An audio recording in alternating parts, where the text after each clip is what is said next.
1,00,000 మంది శివభక్తులతో కలిసి మహారుద్రాక్ష పూజలో పాల్గొనండి. వెంటనే కాల్ చేసి మీ పేరును నమోదు చేసుకోండి. నమస్తే, వెల్కమ్ టు సుమన్ టీవీ. నేను మీ కృష్ణవేణి. మనందరికీ అనేక సమస్యలు ఉంటాయి, అనేక సందేహాలు ఉంటాయి. ప్రతి సమస్య పరిష్కారం కోసం చాలా డబ్బు ఖర్చు పెట్టి యజ్ఞాలో, హోమాలో లేదా పరిష్కారం కోసం మనం వెళ్ళలేము. ఇంట్లోనే సులభంగా ఎటువంటి ఖర్చు లేకుండా మన సమస్యలకు పరిష్కారం ఉందా? ఉంటే అవి ఏంటి? ఈ ధర్మ సందేహాల్ని మనకు ఇవాళ వివరించడం కోసం మనతో పాటు ఉన్నారు ప్రముఖ జ్యోతిష శాస్త్ర మరియు మంత్రశాస్త్ర పండితులు, ఆధ్యాత్మికవేత్త బ్రహ్మశ్రీ కొండవీటి దత్తాత్రేయ శర్మ గారు ఉన్నారు. గురువు గారితో మాట్లాడదాం. గురువుగారు నమస్కారం. నమస్కారం అమ్మా. గురువుగారు, ఇంటికి లక్ష్మి అంటే ఆ ఇంటి యజమానురాలు స్త్రీ. లక్ష్మీదేవి స్థిర నివాసం ఉండాలన్నా కూడా ఆ ఇంటి గృహిణి నడుచుకునే విధానాన్ని బట్టి అంటారు కదా. లక్ష్మీదేవి ఇంట్లో స్థిర నివాసం ఉండాలంటే 5 రహస్యాలు ఉన్నాయి స్త్రీలకు సంబంధించి అన్నారు. ఆ స్త్రీలకు సంబంధించిన 5 రహస్యాలు ఏంటో మీరు వివరిస్తారు? ముందుగా ఆడది ఇంటికి మహాలక్ష్మి, ఒక యజమానురాలు, ఒక ఇల్లాలు. ముందు చెప్పేది ఫస్ట్ ఏం చెప్తారయ్యా అంటే, ఇల్లాలను చూసి ఇంటిని లేదా ఇంటిని చూసి ఇల్లాలు. ఎందుకంటే ఆవిడ శుచిర్భూతురాలై ఉండి శుభ్రంగా చక్కగా నీట్గా లక్ష్మీ కళతో ఉంటే ఆ ఇల్లు ఆనందంగా ఉంటుంది. ఆవిడ దరిద్ర దేవతలాగా ఉంటే ఆ ఇల్లు దరిద్రంగా. కాబట్టి ఏ స్త్రీ అయినా సరే ప్రధానంగా మీరు అడిగిన ప్రశ్న చాలా మంచిది. 5 మార్గాలు అడిగారు, 5 మార్గాలు కూడా చెప్తాను. ఫస్ట్ మార్గం ఏంటయ్యా అంటే, ఏ స్త్రీ అయినా సరే సూర్యోదయా పూర్వమే నిద్ర లేచి ఇంట్లో పూజ పూర్తి చేసేసుకోవాలి. స్నానం చేయడం, ఇంటికి ముగ్గులు పెట్టుకోవడం, ఇల్లు శుభ్రం చేసుకోవడం, 6 గంటల లోపు ఇంట్లో పూజ పూర్తి అయిపోవాలి. అలా ఏ స్త్రీ అయితే చేస్తుందో ఆ స్త్రీకి ఏ రోగము రాదు, ఆరోగ్యంగా ఉంటుంది ఆ స్త్రీ. ఆ స్త్రీ ఉన్నటువంటి ఇల్లు ఆనందంగా ఉంటుంది. అలాగే సూర్యాస్తమయం అయిన తర్వాత సాయంత్రం పూట 6 నుంచి 6:30, 7 మధ్యలో ఇంట్లో మళ్ళీ దీపారాధన చేసి పూజ చేసుకుంటే లక్ష్మీదేవి ఇంట్లోనే ఉంటుంది. ఎక్కడికి అంటే ధనానికి ధాన్యానికి లోటు లేకుండా ఉంటుంది. అది మొదటి ఆలోచన.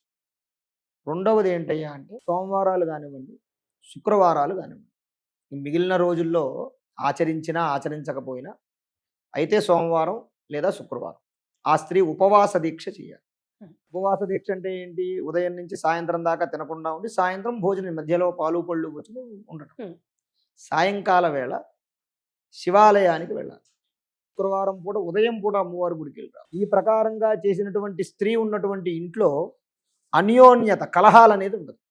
ఇది ఒక రహస్యం. మూడవది హరిద్రా గౌరీ పూజ అని ఉంటుంది. ప్రతిరోజు ఇంట్లో పసుపు ముద్ద, చిన్న పసుపు ముద్ద చేసుకుని పూజామందిరంలో పెట్టుకుని దానికి గౌరీదేవి పేరు చెప్పి రోజు పూజ చేయడం. ఆ గౌరీదేవిని చేసినటువంటి గౌరీదేవి ఉంటుంది కదా, ఆ గౌరీదేవికి ఈరోజు చేసింది మళ్ళీ రేపొద్దున తీసి ఒక డబ్బాలో వేసుకోవాలి. ఆ పసుపు ముద్ద మంగళసూత్రానికి రాసుకోవాలి. అది సర్వదా మంగళప్రదం. భర్తకి ఆయుష్, కీర్తి, ఐశ్వర్యము కలుగుతాయి ఆ విధానంగా చేస్తే. అదొకటి. ఇంకొకటి డబ్బు గురించి చెప్తాను ఇప్పుడు. ధనం. ఈ స్త్రీ ప్రతిరోజు కూడా మహాలక్ష్మి అష్టకం కానీ కనకదారా స్తోత్రం కానీ పారాయణం చేయాలి. చేస్తూ ఉంటే ఎప్పుడు అనుకుంటే అప్పుడు ధనం పుడుతుంది. తదుపరి పూర్వకాలంలో అంటే మన అమ్మమ్మలు, నాయనమ్మలు చేసేవారు. ఇప్పటి కాలంలో ఎవరూ చేయట్లేదు. అసలు డబ్బు స్థిరంగా ఉండాలి అని అంటే ఎక్కడ దాచుకోవాలో తెలుసా? పోపుల పెట్టిలో దాచుకోవాలి. ఇంటి యజమాని దగ్గర డబ్బులు లేకుండా ఉంటాయి కానీ యజమానురాలు పూర్వకాలంలో ఎంత అడిగితే 1000 అడిగితే 1000, 2000 అడిగితే 2000 పోపుల పెట్టిలో తెచ్చి ఇచ్చేది ఆవిడ. ఎందుకు? దానికి కారణం ఏంటి అంటే, పోపుల పెట్టిలో సుగంధ ద్రవ్యాలు ఉంటాయి. యాలకులు, లవంగాలు, దాల్చిన చెక్క, ఇవన్నీ కూడా పోపుల పెట్టిలో ఉంటాయి. మీరు గతంలో చెప్పినట్టుగా ఆకర్షిస్తుంది లక్ష్మీదేవి. ఇదంతా కూడా ఏమవుతుంది? ఈ డబ్బు అక్కడ దాచుకోవడం వల్ల ఆకర్షిస్తుంది. కాకపోతే ఇప్పుడు ఏంటంటే ప్రతి ఇంట్లోనూ వంట మనుషులు, పని మనుషులు, వాళ్ళు వీళ్ళు ఉండడం వల్ల మనం దాచిన డబ్బుకి సేఫ్టీ లేదు. కాబట్టి వాళ్ళు అప్పుడేం చేయాలయ్యా అంటే, ఒక చిన్న తెల్ల వస్త్రం తీసుకుని, కాటన్ వస్త్రం కానీ పట్టు వస్త్రం కానీ తీసుకుని దాంట్లో 5 యాలకులు, 5 లవంగాలు, అంత పచ్చకర్పూరము, దాల్చిన చెక్క ఇవన్నీ కూడా వేసి మూట కట్టి, ఎర్రతాడుతో మూట కట్టి బీరువాలో పెట్టుకోవాలి. పెట్టుకుని చక్కగా దాంట్లో ఈ డబ్బులు దాచుకోవడం వల్ల, అది కూడా ఎవరు పెట్టాలి? ఈ స్త్రీయే పెట్టాలి. భర్త ఎప్పుడూ కూడా భర్తకి డబ్బు దాచేటటువంటి అధికారం లేదు. నువ్వు ఎంత సంపాదించినా, ఎంత జీతం వచ్చినా తెచ్చి భార్యకి ఇస్తే భార్యే బీరువాలో పెట్టాలి. భార్య బీరువాలో పెడితేనే డబ్బు ఆగుతుంది. చాలా మందికి తెలియదు ఆ విషయం. కనీసం కొంతమంది ఏం చేస్తారంటే భార్యకి తాళం కూడా ఇవ్వరు, బీరువా తాళం. అవును. ఎందుకంటే వీటి ఏంటంటారు, జొమాటోలకో లేకపోతే స్విగ్గీలని అవని ఇవని షాపులో ఆన్లైన్ షాపులకు వాడేస్తారు డబ్బులు, తాళం ఇస్తే అని చెప్పేసి ఇవ్వరు. అంటే అనవసరమైన ఖర్చులు పెడతారని ఇవ్వరు. కానీ అది పొరపాటు. ఎప్పుడైనా సరే ఇంటి యొక్క లక్ష్మీదేవి ఆవిడ కాబట్టి నువ్వు డబ్బు ఎంత సంపాదించినా తెచ్చి ఆవిడ చేతికి ఇవ్వాలి. ఆవిడ బీరువాలో పెడితేనే డబ్బు ఆగుతుంది. ఈ 5 పనులు కూడా ఎవరైతే, ఇంకోటి కూడా ఏంటంటే అమ్మ, స్త్రీకి సహనం అనేది ప్రధానం. సౌభాగ్యము, ఆవిడకి ఐశ్వర్యము, ఆనందము, సౌశీల్యం కలగాలంటే సహనం అనేది ఉండాలి. ఎదుటివారు ఎవరైనా సరే మాట్లాడుతూ ఉంటే ఆ మాట పూర్తయ్యేదాకా మాట్లాడాలి.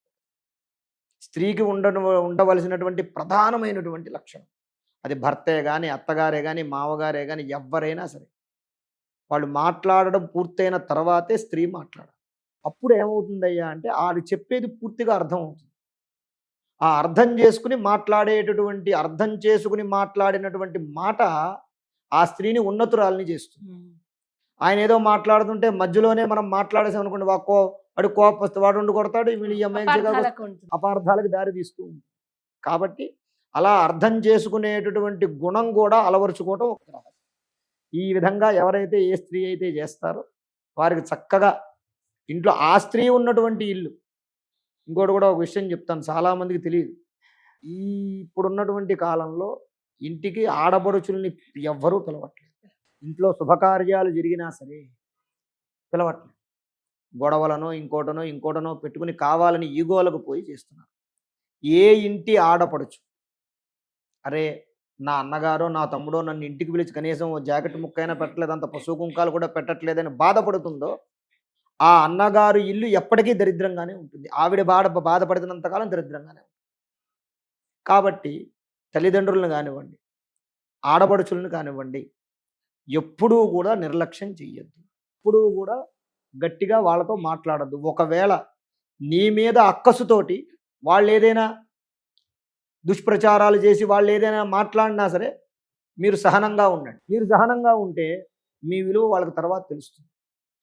అంతేగాని మనం వాళ్ళ మీద అక్కసు చూపించి వాళ్ళ మీద అక్కసు చూపించేటటువంటి పరిణామాలు ఒక ఆడది మాత్రం కంటతడి పెట్టుకోకూడదు. ఇంటి ఆడపడుచు తల్లి కానీ ఆడపడుచు కానీ కంటతడి పెట్టుకుందంటే వాడు దరిద్రంలో ఉంటాడు. ఆ కంటతడి పెట్టుకోకుండా ఎవరు చూడాలి? ఇంటి ఇల్లాలే చూడాలి. కాబట్టి చక్కగా అప్పుడప్పుడు నెలకో 2 నెలలకో ఓసారి మనం వాళ్ళ దగ్గరికి వెళ్ళటము, వాళ్ళు మన దగ్గరికి రావటము, అలా చక్కగా ఇంటికి పిలిచి అంత బొట్టు పెట్టి అంత పసుపు కుంకాలు ఇస్తే వాళ్ళకి కాస్త తృప్తిగా ఉంటుంది. వాళ్ళు ఆనందంగా ఉంటే మనం ఆనందంగా ఉంటాం. ఈ విషయాన్ని కూడా గమనించి స్త్రీలందరూ కూడా ఈ యొక్క ఏవైతే సూచించినటువంటి తరుణోపాయాలు ఉన్నాయి ఇవన్నీ కూడా ఆచరిస్తే శుభం కలుగుతుంది. నమస్కారం. శ్రీ మహాగణాధిపతయే నమః.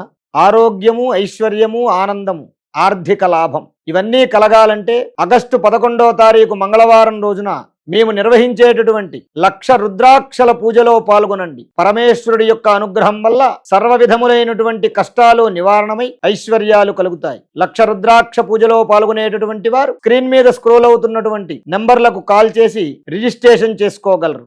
స్వస్తి.